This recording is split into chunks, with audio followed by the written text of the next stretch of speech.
like to call this meeting on the Dalton Select Board to order, please. All those able to, please rise to the pledge. John, would you lead us in the pledge, please? John Bartels.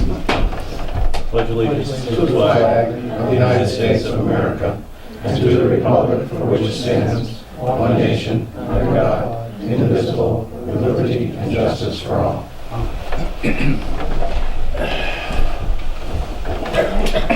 Brittany, would you do the roll call, please? John Bartels. Here. We have Robert Bishop. Here. Ted Holland. Present. John Boyle. Here. Ken Walto. Here. We're missing Mark Stroud. He's excused. Excuse. Okay, next on the agenda is the minutes from March 26th. I'll make the motion that we accept the minutes as presented for the regular meeting of the Select Board for March 26, 2018. I will second that. Okay, a motion's been made and seconded. Is there any further discussion? All right, all those in favor? Aye. Opposed? Okay. Public to address the board. This is the time when the public may address the board on any item listed on the meeting agenda or any issue or matter of the town. If you intend on addressing the board at this time, we ask you to do the following. Please identify yourself by name, address, or the company/institution you represent. The public address to the board segment will last no longer than 30 minutes. Please make your comments concise and try not to repeat statements made by others. Please address your comments to the board chair. Discussion or debate on any issue may not take place at this time. Questions on procedural matters may be answered by the chair or their designee. Please be cordial and respectful of others. If anyone wishes to be recognized when an agenda item is discussed by the board, please make the request at this time. This request may be granted by the board chair. Address comments to the board chair and be concise. Is there anyone that wants to speak on to any of the agenda items? Al? Al Nato, 24 Elaine Avenue. I'd like to reserve the right to speak when you get to item number 14, the Select Board insurance, health insurance. Okay. Anyone else? Peter? Peter Sterner up. I'd like to say a few things about agenda item number 6. Okay. Anyone else? Mr. Chairman, Yes. I'd like to recognize members of Troop 4 that are here. Maybe their leader could give a brief explanation of that. Good point. I'm Zach McCain. I'm the Scoutmaster for Troop 4. I live at 20 East Street in Dalton. Also here is Sue Garcia, one of our leaders, and she's working with these boys on their citizenship in the community merit badge. It's one of the, how many now? 12 merit badges required for Eagle rank, and these are all second-year scouts with the troop, and that's what we're here for. Well, That's great. Get your eagle. It's worth it. that's right. Okay, item 6, we're going to open as a license board. I am going to ask John Bartels to handle this since I'm an employee of the stationery mill and this location is at the stationery mill. So, John, would you please take over at this point? Well, we're opening as a licensing board at 7:03 p.m. and this is in consideration of a pouring license for Silver Bear Distillery. It's my understanding, looking over the application, is there's already a license to sell, and this is a separate, well, not a separate, but a part of the distillery where people can taste, make a decision on if they want to buy or not. You have tours, that type of thing. Yeah. So that's my understanding of the whole thing, and I understand why you do it. I've been to distilleries before, and it's that's a good way to introduce your product. So if you'd like to say a few words. So I'm Peter Sterner up, together with my wife Cassandra. We own Silver Bear Distillery, which is, as Bob pointed out, in the stationery factory here in Dalton. We're a startup company. We obtained a federal distilled spirits plant permit and also a state distiller's permit. As a step in this, we already, through the state, have the right to sell it at our retail location at our place, but we're asking for a Farmer Series pouring permit, which will also give us a right to pour samples to potential customers of our products. May I ask a question? Sir. Do you charge for that sample? That's really up to us. We haven't decided. We think Okay. that possibly a model might be where we charge for a glass that you can keep, and if laws allow it, we may be able to discount the products with the purchase of the glass if you buy it. Thank you. Any other questions? Last time I saw the distillery was in pieces, which was a long time ago. And it had a big hole in the ceiling. For whatever you do with distilling products. So you're in operation now and you are selling? We are in the startup mode, so to speak. We have produced, we have not bottled. We also have product aging currently. I guess that's where we're at. Yeah, it is a science, that's for sure. Yeah, chomping at the bit to really get going. Well, I think it's part and parcel, myself is part and parcel of the business, to be able to promote your product. I'm in favor of this, but any other questions? Yeah, I got a question. Sure. Bob, do you have the legal notice? Anybody got a copy of the legal You notice? talking about this? No, the legal notice. Legal notice Legal for notice. the- It wasn't an eagle, I know. Yeah. Oh, okay. Yeah, I submitted a copy from the paper I today. had a question that was that pertained, that was Yeah, I can germane see to the that. legal notice. Nobody has a copy of it, huh?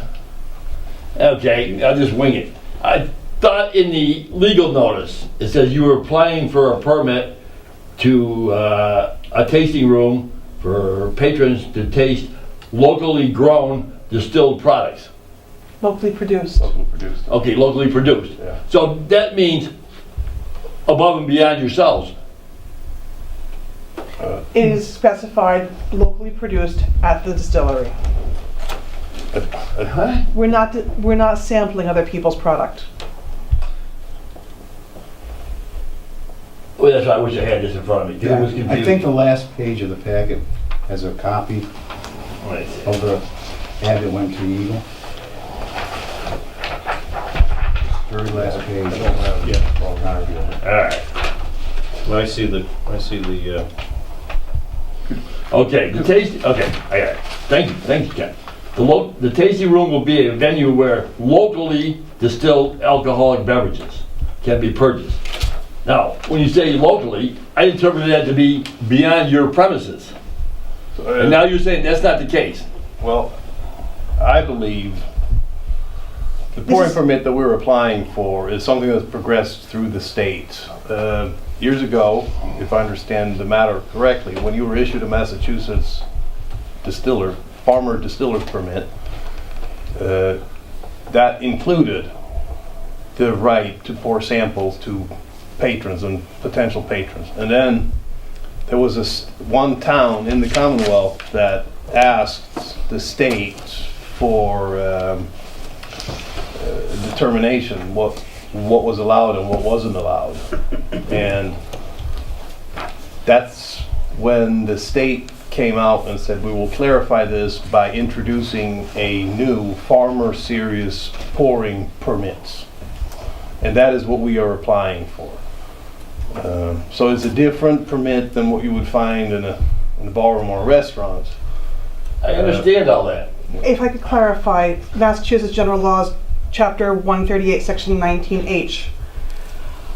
Section 19H, notwithstanding Section 17, local licensing authority, subject to the approval of the Commission, may grant a license under this section to any person that holds a combination of farmer winery license under Section 19B, farmer brewery license under Section 19C, or farmer distillery license under Section 19E.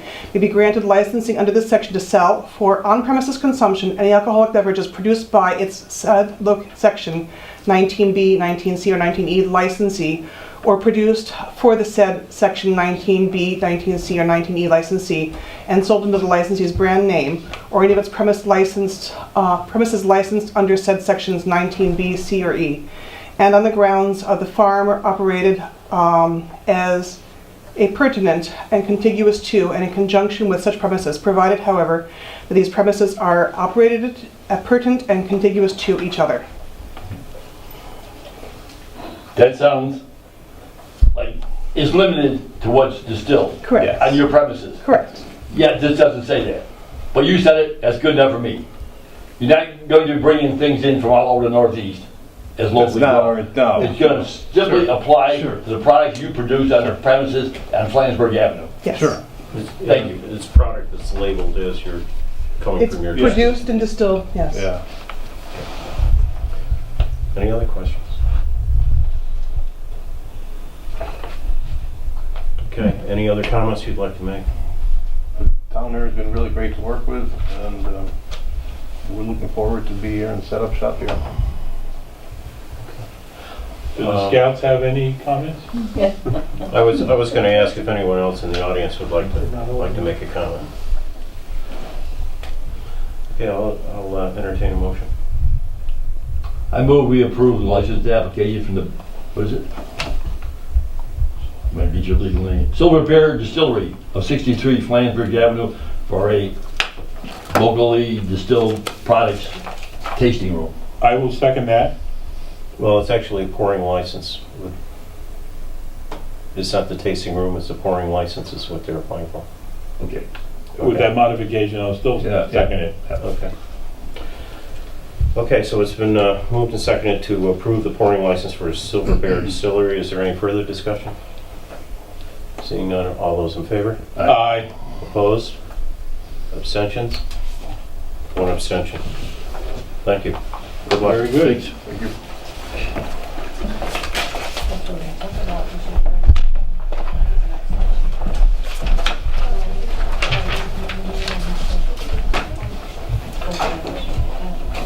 Okay, we'll close as the licensing board at 7:11. Thank you, Jen. Yep. Okay, item 7, Berkshire Regional Planning Commission presentation. Ken, do you want to speak to that? Yes, Laura Brennan from the Berkshire, an economic development specialist with the Berkshire Regional Planning Commission, was scheduled to be here this evening. However, she had a family emergency and contacted me this morning. So I will make the presentation on behalf of the Planning Commission. First, you will see a letter from me as chairman of the Development and Industrial Commission to the chair of the Select Board, recommending that you approve this economic development district, so-called. And Laura came before the Development Commission last week and made a similar type of presentation. Now, what's going on here? Berkshire Regional Planning Commission is one of the few planning commissions in Massachusetts that doesn't have an associated economic development district.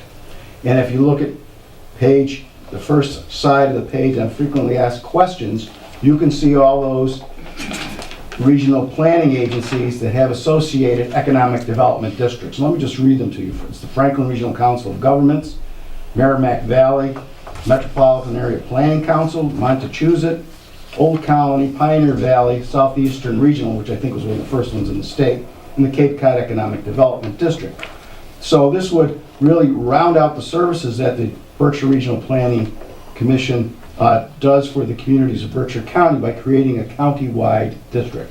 Now, half of the 32 municipalities in the county have to approve this before the Economic Development Administration will approve this. The Regional Planning Commission has been actively involved with the Economic Development Administration in producing a so-called Comprehensive Economic Development Strategy.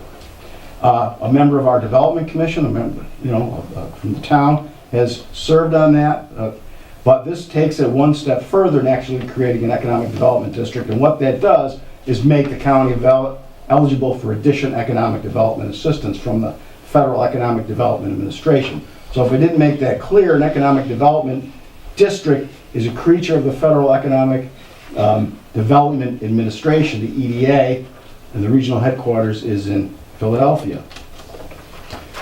So if this district is created, and again, 17 out of the 32 municipalities in Berkshire County would have to approve, then a special purpose board, an offshoot of the Planning Commission, has to be established. There's already a so-called CEDS, Comprehensive Economic Development Strategy Committee, already exists. And for that purpose, we may be able to serve as the board of this economic development district.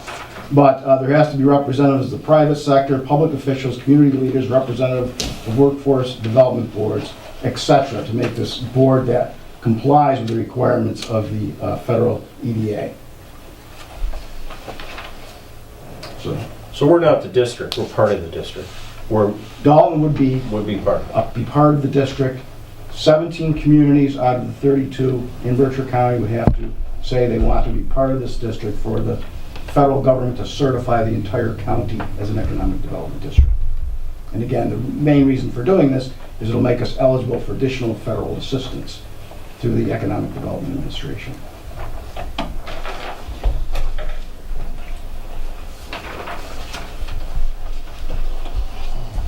Any downside of this?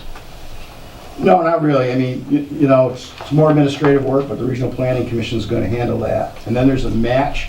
Federal government has to be matched 1-to-1, but it's the Regional Planning Commission's intent to make that match from their own sources of funding. They're not going to ask the communities for an additional assessment, additional appropriations.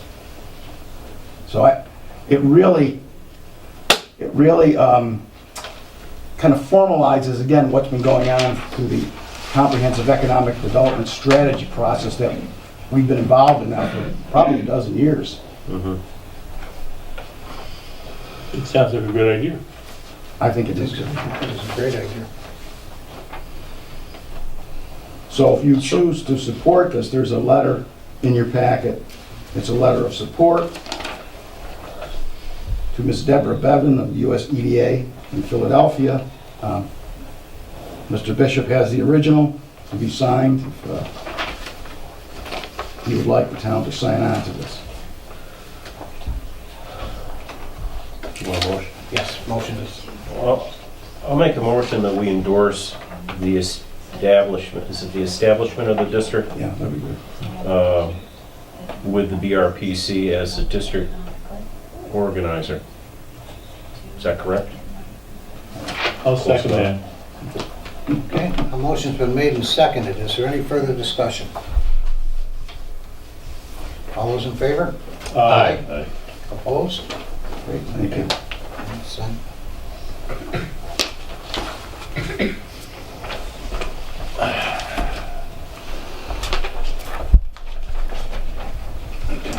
That's it, over there, please. All right, thank you, everyone. Okay, item 8, report of the Traffic Commission on Washington Mountain Road. Dan? Thank you. As you know, we've been working on the traffic issues on Washington Mountain Road. And I just wanted to make sure the board was up on the paperwork that we've received.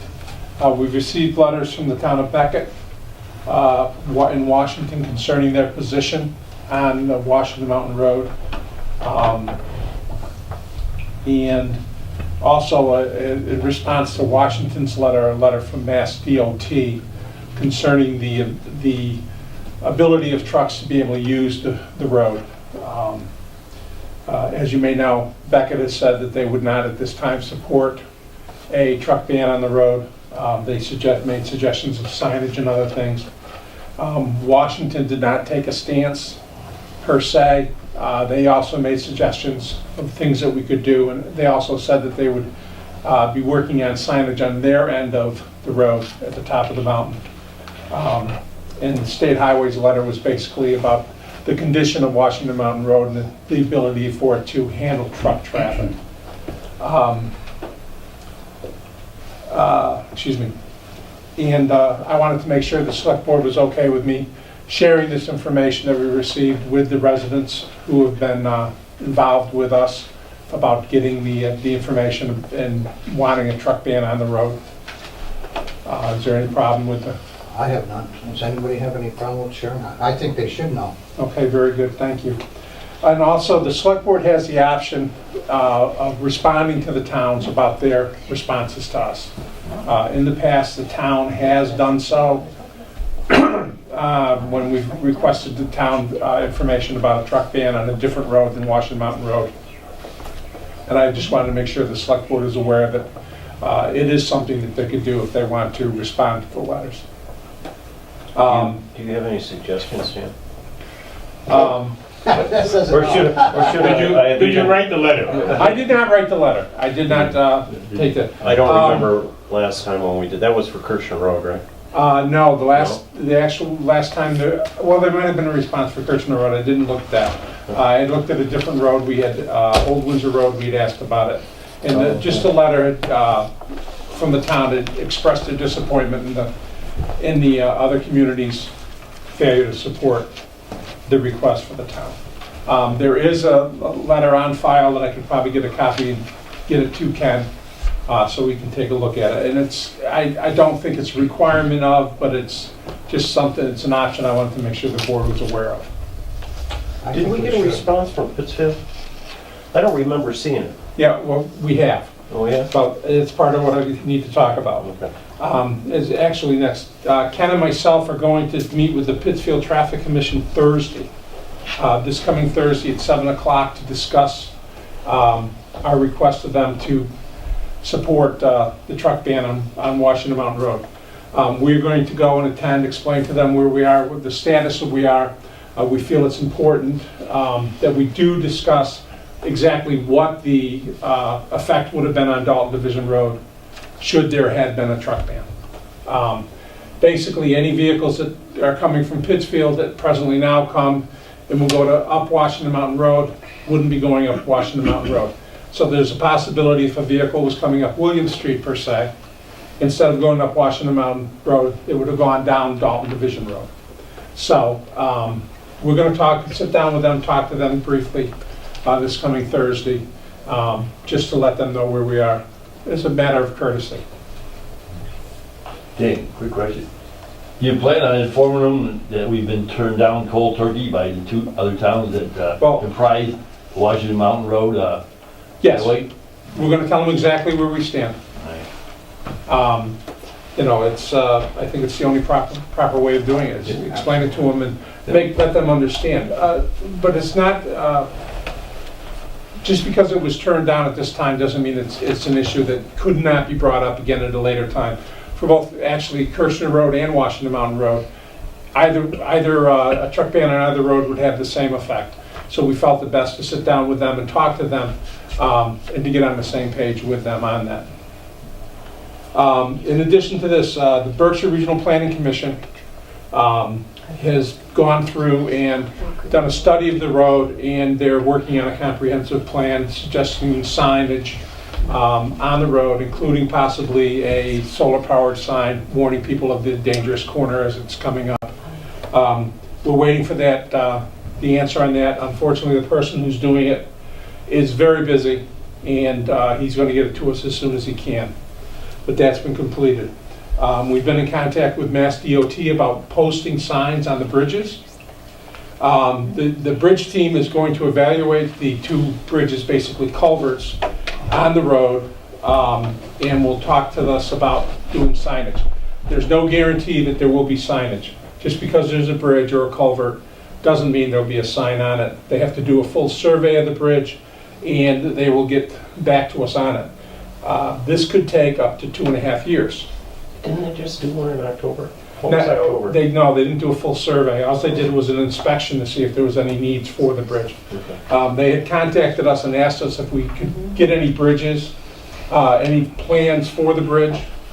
Unfortunately, the only information we could find out about the bridges was that in 1923 was the first time that there was inspections done on them.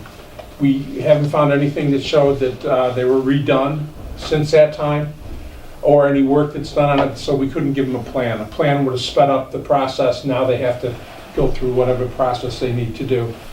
We have asked them to prioritize the work, and they have sent that request to Boston for a response from the state about putting us at the top of the list for posting the bridges or looking at them. Once again, I say posting the bridges. There is no guarantee that there will be any postings made. It's all within the criteria that they have to follow by state law. So that's basically what's going on with Washington Mountain Road. If I may, I'd like to just touch base on a couple of things. Dalton Division Road, we've been talking about getting it redone. It's on the TIP program, and possibly be done somewhere around 2023. There's some work that's to be done, including, I believe, at our annual town meeting. There's going to be a vote to see whether or not we can get some funding for the engineering of that. And also, it's not part of the TIP program, but Main Street, South Street, and Housatonic Street, the intersection up near where Crane's offices are, is scheduled to have totally redone by the state, and that could happen as soon as 2019. It doesn't have to do with the TIP program, but we talked about it at the last TAC meeting. Do they have a preliminary plan on what they're doing? They have not shared that as yet. But it's funded. They're working on what they need to do. It was more of a, oh, by the way, this is one of the projects that's going to happen. And there's actually a number of intersections in the county that are going to be done. And that's one of them that's in there. And that all goes back, I believe, to, we did the survey and the walkthrough with them about a year ago, where we went through and walked through the whole intersection. We made measurements, looked at different problems. We talked about turning lanes and things like that. So it's all part of work that they plan on getting done. So that's what I have for the Traffic Commission tonight. Is there any questions? Yeah, how are you gonna let the residents know? Are you gonna send them a letter, Dan, about, or are you gonna send them an information packet, or what's going on, or what you found out, or? I will contact them tonight. I've been in constant contact with Sue Purdy about this information. She's the woman whose yard the Oh, truck yes, landed okay, in. yeah. We've talked via email a couple times a month, whenever we have information that we have. I like to talk with the select board prior to going up there for anything that's Thank you. no problem. Also, there's a board in consensus of sending a response letter to both Beckett and Washington. I think we should, about our disappointment about not supporting us. Yeah, I'd be in favor of it. Make it a friendly one. Yeah. I would. So you're not gonna let me write it? Well, you know, I might want to urge him to reconsider. yeah, urge them to reconsider, but thank you for your response. Yeah. da, da, da, da. Yeah. But, you know, cordial, but, you know. As I said, making our there is point. one on file. Okay. I'll get that and I'll give it to Ken and we can take a look at it and come up with it.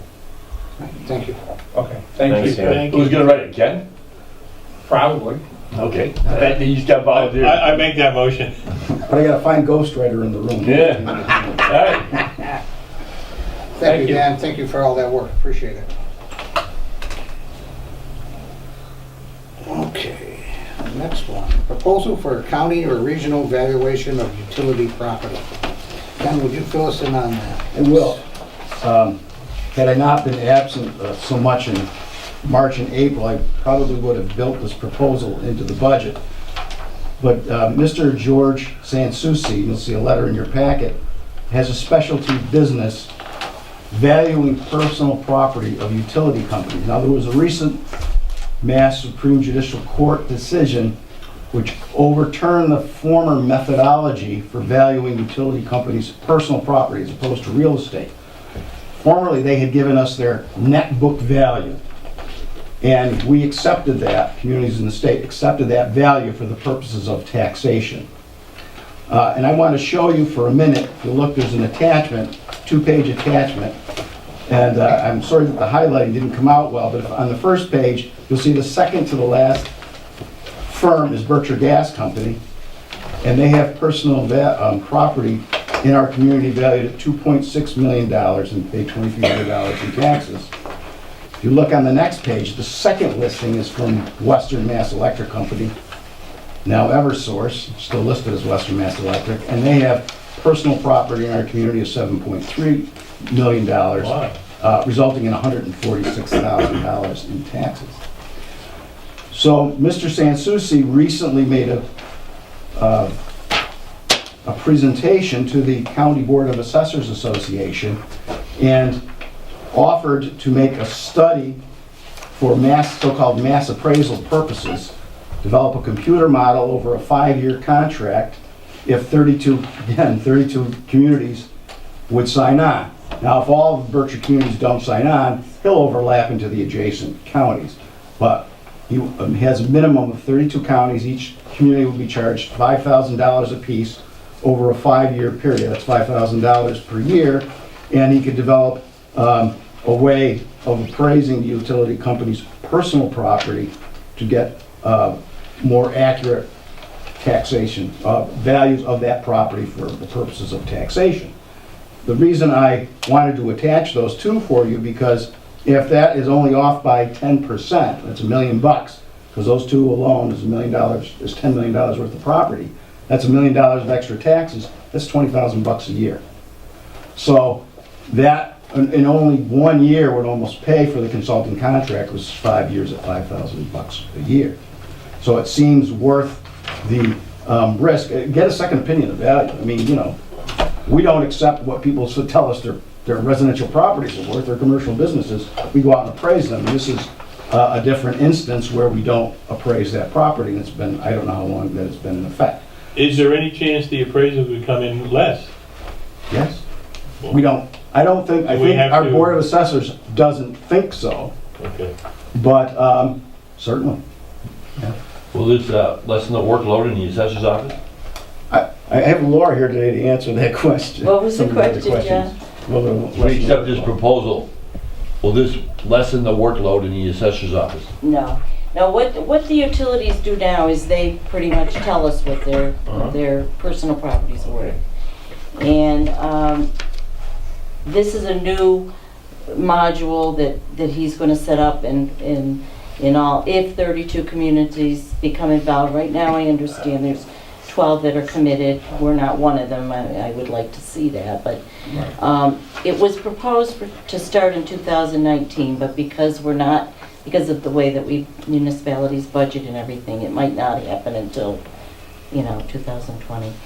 But the first year they'd be out there in the field, doing their evaluation and valuing the properties. In the second year, would be setting up the valuation system in all of the, offices. And then the third year in, we would see our first year of growth. And it's looking more, his estimate, there's no way for us to know, but based on he's done this in New Hampshire, I believe. And his estimate is 40%. That would be like 78,000 in tax revenue. Net tax dollars. In the third year, I should say. So the first year that, and then it should, continue as that. Doesn't mean that they're not going to contest it or appeal it, because if you've got 32 communities, all of a sudden upping the values. But then he is offering in the contract to, with a fee, of course, but to represent the towns as a whole in any appeals that might take place. Does he have any legal training Oh, to represent us in a court? He has all, I'll have to look at it, but he has done it before, and he's got his credentials in some of this. And is that in their packet, Ken? All I gave them was the letter, Okay, proposal. well, letter. we could, this is like in the beginning of the stages to kind of present to you. Chris Lamar, the principal assessor in Great Barrington, is kind of heading this. I did give him a quick call this afternoon, see where we were at. And the contract price is what, $5,000 a year is what he started to propose. But what they're going to do now is look at the different communities. For example, Pittsfield's going to have a lot more potential, a lot more tax dollars to see. So maybe on a sliding scale of some sort as far as the fees. But they do have to get the commitment first for this particular contract and proposal to work. So if you're interested, what we'd like to do is send an expression of interest. Then we would And amend the assessor's budget to put the extra. We have money in the assessor's budget for consulting, but not enough. So we would amend it. It would not be more than 5,000 based on this initial proposal. It could be less. This is a 3-year contract? Would be a 5-year contract. 5-year contract. It's the first 2 years that they're kind of just getting started. So it would basically be like 10,000 up front and then. And the process for the utilities to to appeal would be what? Would They be go to what? court? Yeah, Is they there a go to particular the type appellate of tax court board. The tax board? They bring it before the appellate tax board. And this gentleman would represent the town or towns in that regard? As a whole, and well, I mentioned this to Krista, I said, I mean, it's like, you know, it's a good chance that they might do that. I mean, having all of this extra revenue coming out. So I said to him, I mean, it looks pretty steep as far as fees. He says, but if we all also budget for that and it's done as a group, it's gonna work. So we're gonna have another, what he's doing now, Chris Lamar, who's the principal assessor in Barrington, is drafting up another letter to all the assessors to kind of tell us where they're at in their discussions. And then we're gonna have the Berkshire County Assessors Association have a roundtable meeting at the end of May, and we'll talk more about it. So we'll give you the information as it comes along. We can give you the proposed contract now, but that's going to be tweaked. Yeah, I thought it was premature to give you all the information. To give us, sent yeah. So, you know, we can give you copies of that as Well, well. the contract can be negotiated, can't it? Oh, sure. Oh, definitely. Yeah. Okay. And what you want is a letter of interest? We'll send them an expression of interest if this Just to board. let them know that We're so that we interested. can be counted as one of the 32, just so they can have an idea if this is all gonna work. It will be subject to appropriation, of course, because we have to amend the assessor's budget at the special town meeting in June.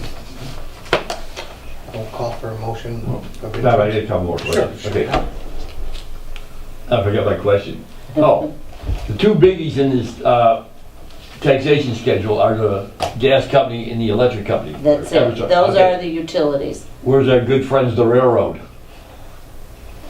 The railroad is real estate, I believe. This is personal property. With all these things they have along the tracks and all that, aren't they personal property? I don't have a personal property tax bill for the railroad. Okay. Well, they They own have the real property. estate. They They own own the the- property that the tracks are on. Yeah, Um, they own the real estate, yeah. Yeah, raises an We interesting have question. other, Yeah, but the you know, we tracks are have, worth something, the metal of the tracks, I mean. well, I know, but it's like your house, I don't know, your property. you- Well, could you, if we get I up will and running? I will look into Yeah, this for you. I fully support this. If we get up and running though, could you check with other communities and see how they handle the railroad? Sure, Okay, good. sure. The second The item, other utilities like the telephone and that, those are valued by the DOR, the Department of Revenue, and we use their values in the code. and one other observation, I don't know who told Ken and I at one of the DRA meetings, but anyway, the Eversource is scheduled to tear down, bulldoze, and make it into a vacant lot, the substation on Housatonic Street. So, The substation. Okay. there'd be a loss of taxable property, correct? Right off the bat. Yeah, the personal property will Yeah. go away, so presumably it would revert. I'll have to look up the parts of, I don't Yeah. have this on the top of my Point that head. out. Yeah, I'll stop in the office and I You're can supposed to look do it within, Ken, was and it look up the tax. within the next 2 years? And they told us about 6 months ago or something. Yeah, because of Mr., in Hinsdale. Yeah. Right. I think it's a good idea. Sounds like a good idea. A letter of interest would be, That's all, it doesn't commit us anything. is to say really we're harmless interested. at this point in time. It opens the door and lets us start negotiating or, Do we do it a consensus or Finding we out. need a formal vote? well, I'll make the motion that we allow Ken to send a letter of interest with regard to this valuation of utility property. I'll second that. Okay, a motion's been made and seconded. Is there any further discussion? All those in favor? Aye. Opposed? Okay.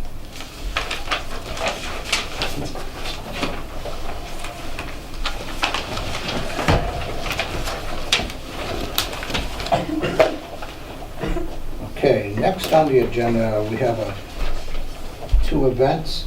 The annual opening day softball parade on May 5th and the Little League parade on April 28th. Motion?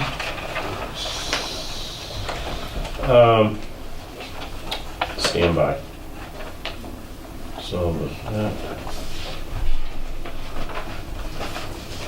And that. Okay, I'll do it one at a time. Okay? I'll make the motion that we approve the annual Dalton Hinsdale Little League Parade on April 28th of this year. Yeah. I'll second that. Okay, a motion's been made and seconded. Is there any discussion? All those in favor? Opposed? Okay. And I also make the motion to allow the opening day CRA softball parade, which will be on Saturday, May 5th, from 8 a.m. to 8:30 a.m. From the Senior Center High Street to Pine Grove Park. I'll second that. Okay, a motion's been made and seconded. Is there any discussion? All those in favor? Aye. Aye. Opposed? Okay. Thank you, John. Okay. Okay, at this point, we're gonna open as the Parks Commission. And a consideration of permit to allow amplified music and announcements during the 2018 at certain Pine Grove Park events. Okay.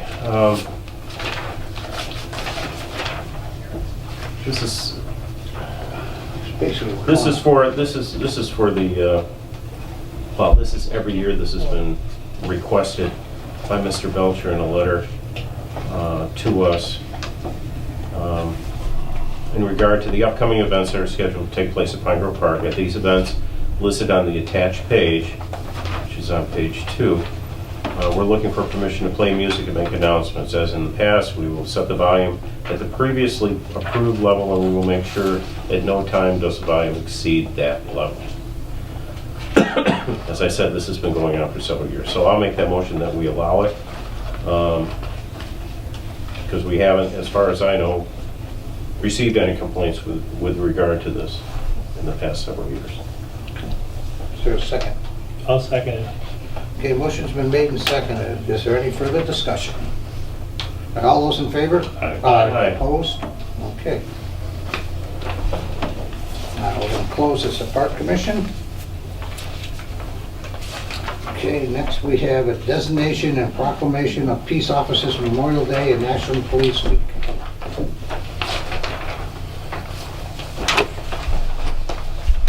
Want me to read the little thing on there again? Yeah, the memos. Yeah.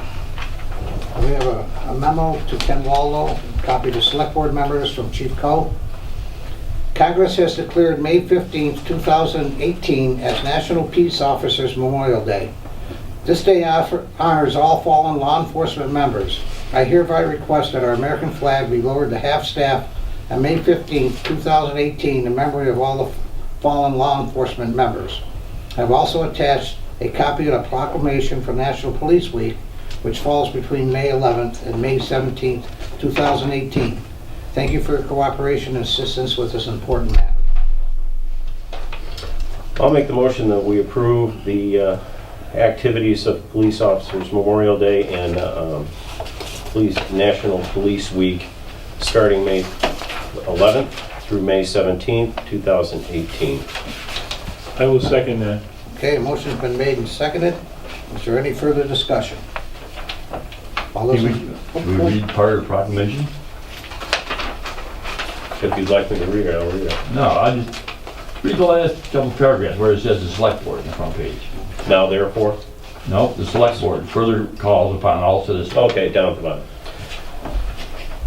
The Select Board further calls upon all citizens of the town of Dalton to observe Sunday, May 15th as Police Officers Memorial Day in honor of those law enforcement officers who, through their courageous deeds, have made the ultimate sacrifice in service to their community or have become disabled in the performance of duty. And let us recognize and pay respect to the survivors of our fallen heroes. In addition, the flag at the Town Hall shall be flown at half-staff on May 15, 2018, in remembrance of law enforcement officers who have died while protecting the lives and freedoms of others. And a copy of this proclamation shall be delivered to the Chief of Police and each officer of the Dalton Police Department in recognition of said National Police Week and Police Officer Memorial Day. Very good. Okay, a motion's been made and seconded. Is there any further discussion? All those in favor? Aye. Opposed? Thank you, Chief Pelletis. A great thing to do.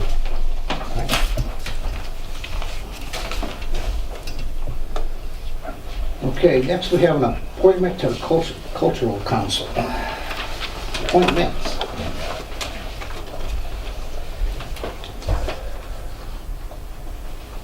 Okay, then, do you want me to go over the memorandum? Okay. In a memorandum from Mr. Walto to us, dated April 23rd, 2018, I hereby recommend for your ratification the appointments of Martha L. Dominguez of 162 Tower Road and Donald E. Harris Jr. of 274 Old Windsor Road to the Dalton Cultural Council in order to fill vacancies for terms to expire on June 30th, 2020. The recommendations of Chair Margaret Cahill are enclosed for your information. Thank you for your consideration of these appointments. So I will make the motion that we ratify the appointments of Martha Dominguez and Donald E. Harris Jr. to the Dalton Cultural Council for terms expiring on June 30th, 2020. Okay, is there a second? John, would you I second? second it, but the first page, go to the last page, Ms. Dominguez's name is spelled differently. At least on my paper. Yes, it is. Yes, it is. So I'm not sure what the correct spelling is, but just like it. Night and day. Ken, do you know? I do not. I did take the name from our book, but I could have easily mistyped it. So we'll check the proper spelling and make sure it gets corrected if it's the error. Thank you. Motion's been made and seconded. Is there any further discussion? I'm not going to vote because I'm sort of happily married to Margaret. So, It's not what she says. I said, He said sort of. thank you. Okay, enough fun around. Okay, motion's been made and seconded. Is there any further discussion? All those in favor? Aye. Opposed? Abstain?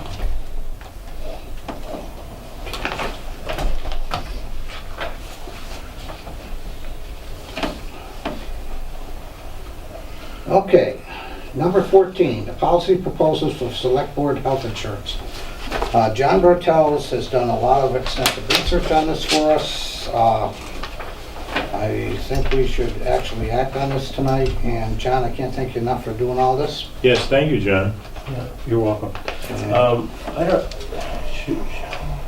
I hate to prolong this, but being that it's a decision for the select board, I'm not sure if we shouldn't have all the members here.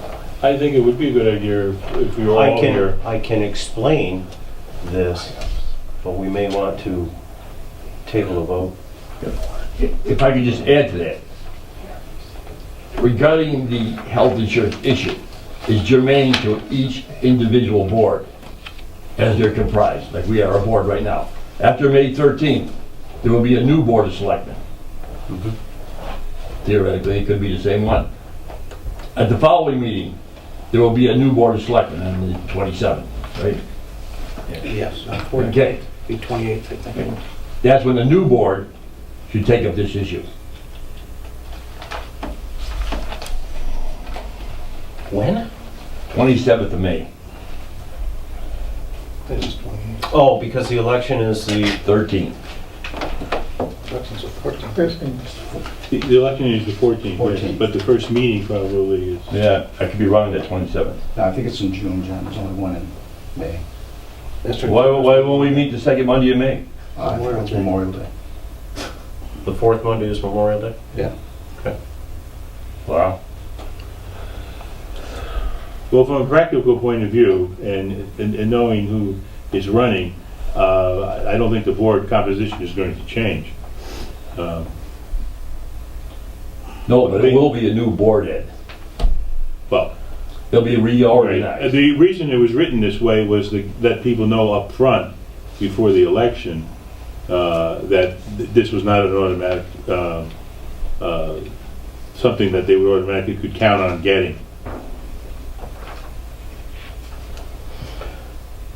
It really doesn't matter at this point in time. But I think that's what I'm actually getting to. It isn't going to make any difference on the outcome of the vote. Whether we do, whether it's not. Yeah, but the point of the legal opinion. I don't think that is the legal opinion. No, I didn't finish. The legal opinion says one board cannot bind another board, a future board, with their actions. So any action we took before the new board convened would be meaningless anyway. That's why we should wait till a new board convenes. I carefully read what our attorney said, and what he's saying is it would have to be taken up and voted the opposite way. So otherwise, this is the policy. This is a policy. Policies can be changed. That's right. But they would have to they'd have to go and take an action. They'd have to have it on the agenda, they'd have to have a discussion, and they'd have to carry the vote. That's very different than it just for 1 year. This would continue year to year unless that actually happens where there's spread. So if we did it now, I mean, if there was suddenly, for some reason, new people, where anyone want to change their mind, that would be fine in June. This can be brought up Yeah. because it's a policy and it's Yes. not a legislative act, because that would be the other way we would go. We can change this at any time. Right. We can change it 6 times in a year. Well, We that were would be crazy. fun, wouldn't it be? But you can't do anything that affects future boards. So I don't that's know the where you whole get legal opinion. Well, that. I don't think that is the legal opinion. I think That's it your is. reading of the I opinion. don't believe so, John. Once we make that policy. To permanently eliminate eligibility for all future select board members and effectively taking control out of the select board's hands. That's what they actually We are do. taking it out of their Yeah, hands. you're already taking it out of future hands. tell I you what. agree that special legislation would be required. Hang on. In speaking to the attorney over the past couple months, that hasn't come up. I can specifically ask him that. Well, you know, I'd And all like it is an email, and I'm sure he'll respond to me in a day, because he usually does. So I'll specifically ask him that. to, right there, Does it have to be taken out every year or when the board changes? So that's what you're talking about. yeah, you can't lock in a future board. Well, They have to take that's up what their I own will- action. That's what I will ask him, because if that's the case, we have policies, board policies, other than this. Do we have to vote on those board Those other policies? policies don't contravene state law. This doesn't contribute. Yeah, it does. It most clearly does. Okay. And that's why it says you have to have special legislation to reverse the law. You know, and I think I can read. It was my understanding, and I understand what you're saying, but it was my understanding that we could make this policy and it would be a board policy until the For this board? until the board decides to change it. But not a new Whatever board. board. It would Whatever apply to board us. decides to change it. So what would happen if, well, let's just not talking what Yeah. ifs. Let me find that out, okay? And then I'll Yeah, get I'd like back to find out. No, it's a valid question. I'll find out, and when we do bring this up, I won't shoot a memo off. I'll just let you know what's going on. Okay? You want to table this to the next meeting? To make to June 5th. Not the night of the election on the 13th. It's not a good idea. Yeah, it really doesn't matter. I Why don't we do it on the 5th of June? I mean, I'm anxious to get it done, but really, June 5th is fine. Okay. We'll do it on the 5th. I'd like to ask a couple of questions. First of all, Can we vote on the thing first? Yeah, 1 second if you're now. going to table it, and nobody can speak. It's a motion to table. Nobody can speak anyway. That's right. Well, Including us. I don't think that's been done yet, but how did this proposal come forward? Because we voted on this at a town meeting 2 to 3 years ago. We didn't When vote it it this came by way. petition. It came by petition. I'm not sure that the select board has the right to make this decision, because this is a budget item. if you turn around and you approve giving that insurance to a selectman, if they want that approved, they want that insurance, that's a budget item because the town has to pay their proportionate share. Budget items are made at town meeting. Those decisions are made at town meeting. Right. If somebody put this proposal forward, then they should have come forward with some facts. Go back to when we became a 5-member board and find out how many selectmen we had from that period forward and how many of them wanted the insurance. It's kind of stupid to make a policy if nobody's ever used it. People have used it. How many? It Tell me doesn't- how it doesn't- many. The purpose of it is for future, to limit the future expenses of the town because of all the expenses the town is about to experience, that we do not have funds for everything. We have to look at where we can limit the tax increases that are going to come. We're going to have tax increases. So we want to try to limit the liability of having to raise the taxes even more. But you tell me how much that's going to affect my taxes by telling me how many times it's been used by how many people since we've had a What the 5-member past board. doesn't predict the future about, and particularly with the rates going up all the time, that it will be a lot more of a burden and perhaps more likely that people will take it. It's also intrinsically unfair that the select board is being treated special in that we do not, on the average, work 20 hours a week, and the other employees of the town who work less than 20 don't get this benefit. If we get this benefit, I would say then they should get the benefit, but unfortunately, we can't afford that. But most of the other members of the boards aren't on call 24/7. So, yes, but if you add those hours, you don't count the times when nobody calls, which is like every night almost. So it just doesn't average out to 20 hours a week. But I want to see figures. I want to see figures before I make a decision. Select board members, other than the chairman, make less than $4,000 a year. I make nothing. I make nothing. Well, that's your business. What would the premium be out of their pocket, and how much of that Well, it depends on how many $4,000 would they family have left members at the end of the and how it is actually covered. Yeah. But potentially, it could be $20,000 I'm looking at it. for one of us. I'm looking at it as I said in the meeting 2 weeks ago. What about the young people that want to run for these positions that aren't 65 and older and drawing Social Security and Medicare, and they're looking for that plan? You put a new member on that board that's 30 years old, 35 years old, what chance has he got at convincing 2 of the other 4 members to vote to put the insurance back? This is Come on, not what meant as a chance? full-time position. It doesn't make any But difference. if he's persuasive, that's fine. I agree with you that we should do what we can to encourage younger people or just more of a turnover. And I have proposed that we have term limits, that, this is not be a permanent political forever, for life position. No, But, end of discussion, okay? all right. This is- Now, if we're going to table this, I don't understand. Right. Al, I know you want to get your point across, and believe me, you've got a lot of valid points as far as I'm concerned. But if we're not going to discuss this, if we're not going to vote on this, Table it. I really don't want to get into the meat of this, because I know we'll talk about this for a while, because quite frankly, I've got a lot of opinions that Yeah, will so probably raise a lot of questions. You're correct, Right, Rob. You're probably correct, raise yes. a lot of questions, so, Yes. All right. I'm going to call for a vote to table this, okay? And we'll just. I don't know if we even had a motion, Bob, but I I would think move, we did. I don't think so. I move I that we just- table this issue until June 5th. John, say what you're going to say, then we'll Yeah. just table it, okay? I didn't want to cut you off. That's okay. I've had no, I don't want to get into it, because it's just gonna create more discussion that really needs to be had at the time we make this vote, because all that's going to happen is it's going to get forgotten. You're right. And you just have to reiterate what you're saying now. Right. I have some very differing views, but I want to save them to when we talk about this. And I want the full board here so that everyone can vote on it. And that's my reason for tabling it. Okay. That's all. Yeah.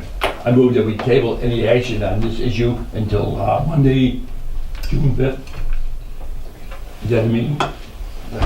The first meeting No, in that's not June. the second Second Monday. Monday, It's the second 12th. Monday. Just say the first meeting in June. First week in June, First meeting in June. okay?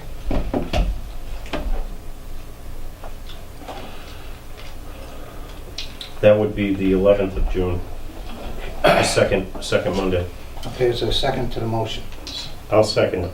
Okay, motion's been made and seconded. Is there any further discussion? All those in favor? Aye. Opposed? Okay. Thank you. Thank you, Will. Thank you. Okay, item 15, Wacona School Building Committee and Central Berkshire Regional School District Committee reports. As for the school committee, there's nothing I have to report on. There's a meeting this Thursday of the committee, which will be acting upon what the school building committee acted upon on, as soon as I get my notes, April 12th. And that is the approval of the educational plan for the Wacona building project. Educational plan is not necessarily the building, but kind of how the building is going to be set up. And in this particular case, of course, it's better with a PowerPoint to be able to, pictures worth 1,000 words, to show you how it would be set up in what is called pods, and how the classrooms are arranged to facilitate maximum educational possibilities. So there was a presentation that was given by Sean Therian and Aaron Robb on this, as well as Skanska and DRA.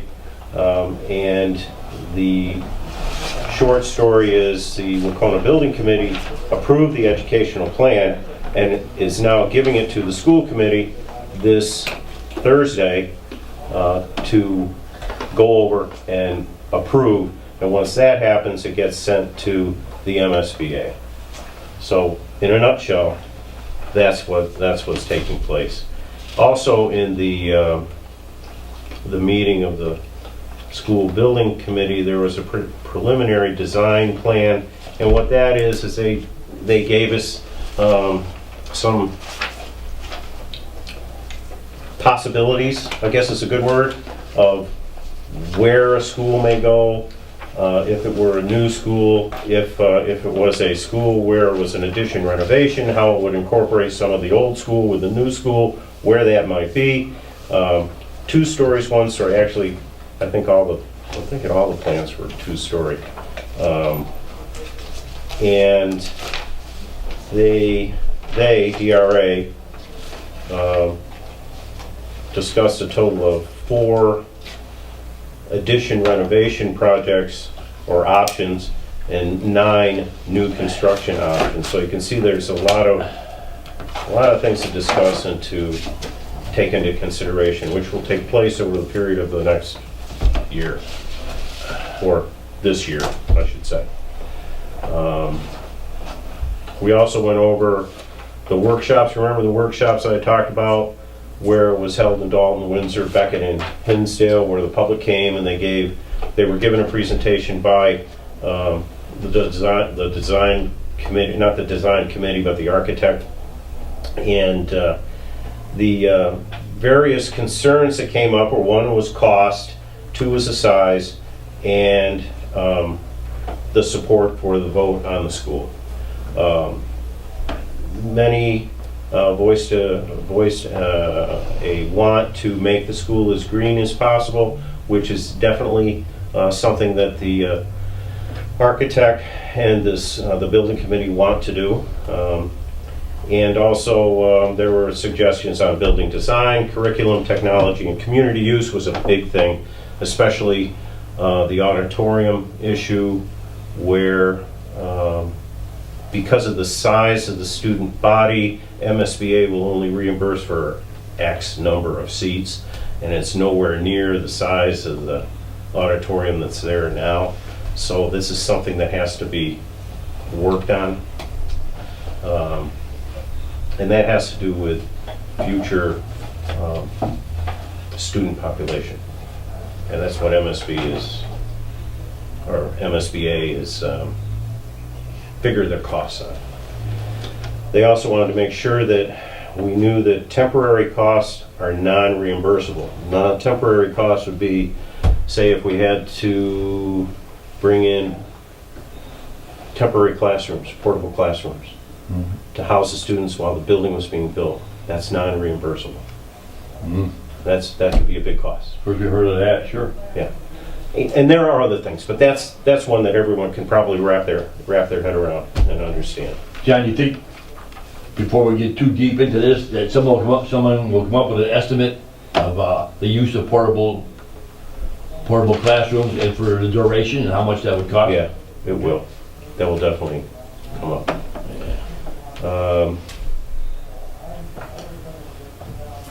Yeah, and that's about it. There was talk about the future possible combining of the schools. I don't believe that because of the wetlands over towards Nesicus and the area that you could build on is conducive to the size that you need for a high school. And you can't, this grant does not allow us to do something with Nesicus. It's do something with Wacona. That's it. Okay. John, what about, instead of a single-story building, which I think is being advocated now, what about a two-story building? Oh, the 2 stories, it's being advocated more fit than... on a smaller piece of land. Yes, it's... We may be able to fit some in up there and where the football field is or something. When I was... the field over there. When I was when they were presenting the various types and locations, the majority, if not all, I can't think of one that was a single story. Okay, good. It was all, it was the classrooms that were, say if we utilize the existing gymnasium and auditorium, that's single story. Of course. But the rest of them would be 2-story, take up less space. And are they considering peaked roofs? That's been brought up. Ooh, touchy subject, huh? Well, it's one of the things that the community brought up quite a bit. Peaked roofs instead of flat roofs. Oh, And right now it's kind of, they're not committing. Yeah, so I'm sure that is going to be something that's definitely under it's consideration. heck of a savings of money down the road when you had to start Well, as long as it's $2 million for a roof. As long as it's Every done 5 right, years. as I remember when Nesicus was built, it's a peaked roof. Yes. They had problems with that peaked roof. Remember, they had to redo it? Yeah, but I think there was defective construction. wasn't Yeah, I think it Yeah, was. Yeah. I think it was. Well, it was a good idea. Yes, yeah, I agree. I think agree. the majority of the community would probably support that. So our next meeting of the school building committee is this Thursday prior to the school committee meeting. The usual place, 4:30 in the Wacona Library. And then the school committee meeting is at Wacona in the cafeteria at 7. So, and what will be done after all these votes and meetings is then the next phase is to begin to define the final option for a preferred schematic design to bring to the MSBA this fall for approval. So it has to go to them, and then it goes to the towns, and then voila, we get what we get or we don't get. So that's where it stands right now. Okay, got one quick question for you, Yep. John. On the regular school committee, where does Cummington situation sit? Has it The- changed at all since the last time? Or? Well, remember last select board meeting, okay, they had the negotiations or meeting with Cummington, the finance subcommittee. And nothing was decided. Thank you, gentlemen. You're welcome. Thanks, guys. Nothing was decided as for how that withdrawal will take place. Again, the big stumbling block is the liability that Cummington has with OPEB to the district. Nothing's changed, huh? Nothing's changed, and evidently John, it was fairly long.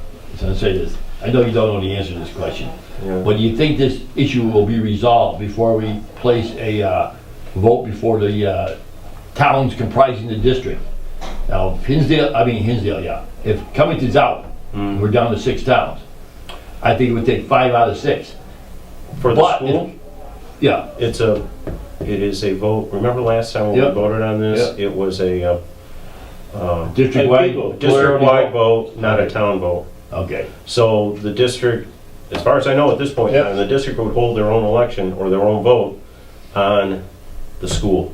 And it would be a 51% Yep. decision. District-wide vote, Yes, theoretically on the same Yes. day. yes, Yeah, that Yep. went well. Just- And a just what 50% happened last time. majority would either pass or. Yes. Right. Yes. So whether Hinsdale, of course, they're all gonna vote against it, but Well, I don't know, there's, it's hard to say Yeah. who's gonna vote what. At least the people that I have associated with. I think that's an important point, that whether they're still in the district and eligible to participate in this process.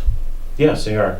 They are in the. They are district. now. They are, and until they're formally Right. out, and that still has that's a long process still. And it's a matter of this negotiation, and then it has to go before the towns. And that's a town vote. That's not a 51% vote. That's a town. So 3/4 of the towns have to vote on that one. And then if that's allowed by the towns, then it has to go to DESI. So good and chance then they won't be out And then, no, I don't think. by the time the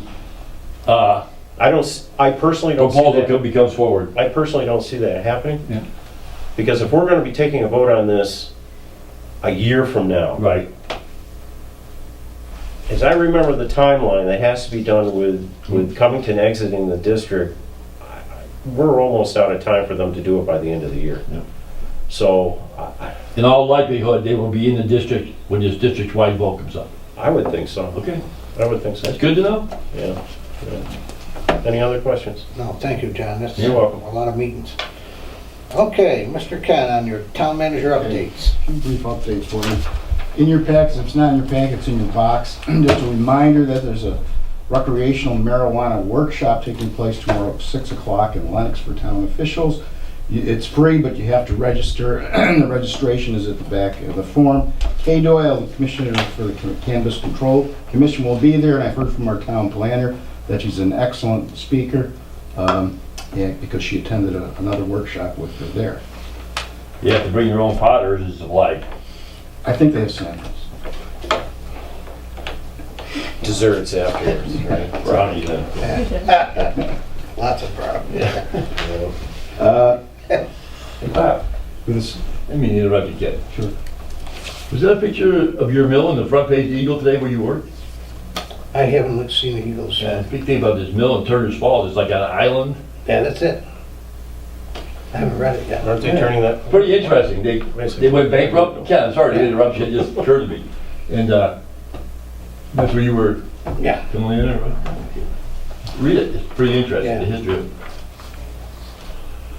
Okay, also in your packet is a letter from Department of Telecommunications and Cable to our chair, and I called the man who wrote this letter, Deputy General Counsel Sean Carroll, and he tells me that the Department of Telecommunications and Cable is coming out here for listening sessions. There will be 2 of them on the same day. The date hasn't been set. It's going to be in May. One will be in North County, and one will be in South Central County. Hopefully, prior to that date, we're going to convene a meeting. Our chair just came back from Florida, the Cable Advisory Committee, so we're going to we've got a full complement of members. We're going to have that together, and we are supposed to get something. I don't know if I mentioned this. I did make finally a connection with the folks at Spectrum, and we're supposed to get a proposal for a contract renewal. We've also talked to town council. Council who handled this for us in the past is still with Copeland and Page, Bill Hewig, and he's dusting off the papers. We had a very nice discussion that brings you up to date on the Spectrum. I wanted to let you know that High Street and Old Windsor Road will begin construction shortly, for sure in May. The Highway Department is now improving the drainage on Old Windsor Road before we go to construction. That has to be done, and we're just waiting for the company to start on High Street. They're finishing up some details, but they'll both be under construction in May. I wanted to let you know, it's too bad the Scouts left, that our annual reports will be delivered by the Scouts this weekend. And so everybody should be getting one delivered to their home. And if they don't, they can call us and we'll make sure they get a copy of it. And that is it for my reports. Thank you. Items for future agendas. Anyone have a? Whatever happened to our informal or search for more parking places for the town hall? They were given to us. What? The CRA is allowing us to park over there. I didn't know that. Except for the places that are designated Really? separate. Oh, he's parking? Out back, I didn't know that. yeah, Down in the back. down the back, Yeah, yeah. yeah, anybody can park down in the back. We did get a couple more spaces on Main Street. Yeah, out front there, yeah, that was Got a few more good spaces. initiative there.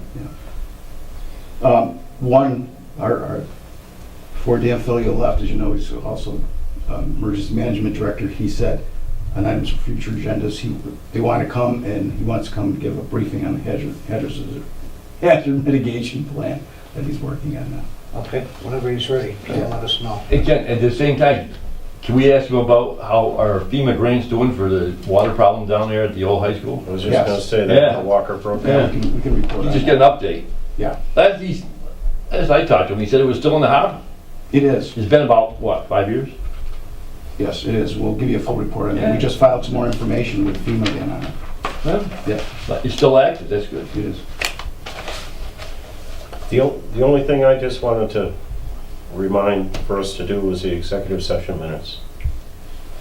To Okay. approve them. Absolutely. Do we have an executive session today? Yes, we do. Yes. Okay.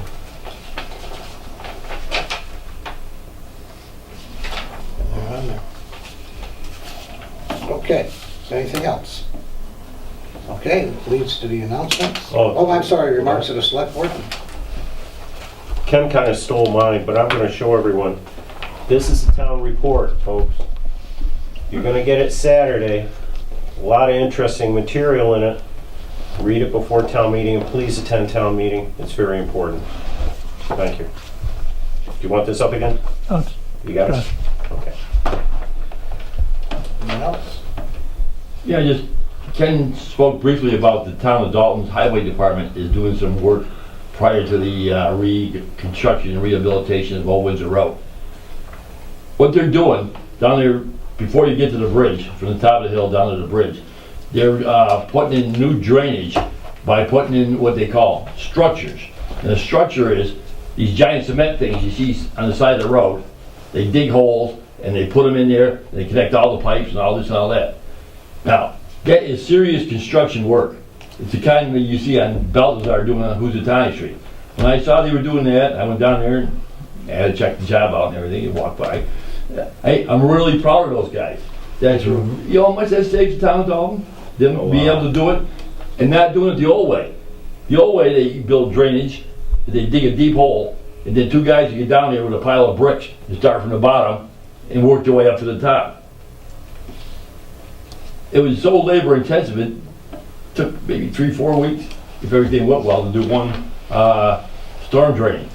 And you know, what they're doing down there, John Ruffley, is an amazing thing. That they're doing heavy construction work down there. They are. They've got a drop and all the equipment, and it's just wonderful. Are they pretty much done with what they have to do, or do you know? I think they're about half done. Okay. Because they were on this side of the street, the south side, now they're on the north side. So I think they're getting there. They've been down there about, a week. Yeah, I've seen them done. And this is imminent, right, Ken?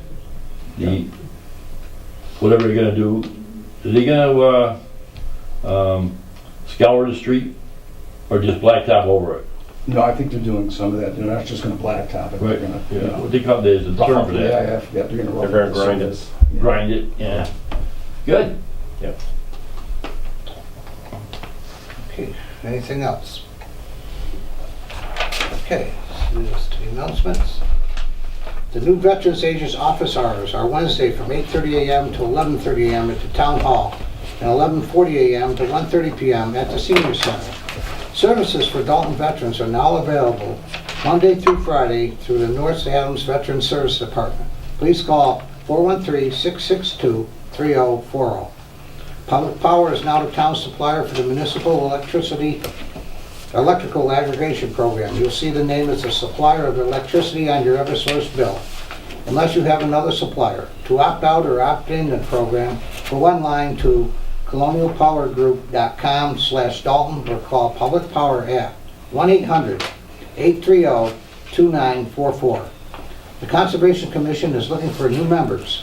If interested, please contact the town manager's office at 684-611, extension 11.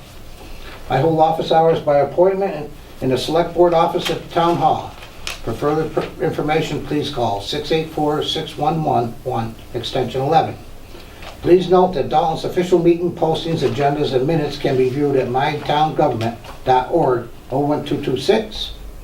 State Representative Paul Mark holds office hours at the Dalton Town Hall in the Callahan Room on Tuesdays from 9 a.m. to 4 p.m. with the exception of the third Tuesday each month. On the third Tuesday, office hours are 9 a.m. to 1 p.m. at the Town Hall and from 1 p.m. to 4 p.m.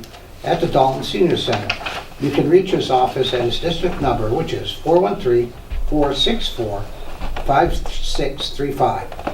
The building inspecting office hours are Monday, Wednesday, and Thursday from 8 a.m. to 5 p.m. and from Tuesday from 8 a.m. to 12:30 p.m.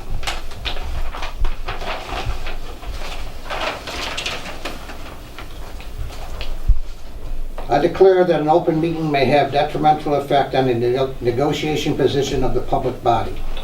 I move that we go into executive session to conduct a strategy session in preparation for negotiations with non-union personnel and litigation, and to consider the purchase and value of real property and not return to open session. I'll second that. Okay, roll call vote. John? Yes. Edward? Yes. Bob, yes. John? Yes. Okay, recess for 5 minutes and we'll go into executive session.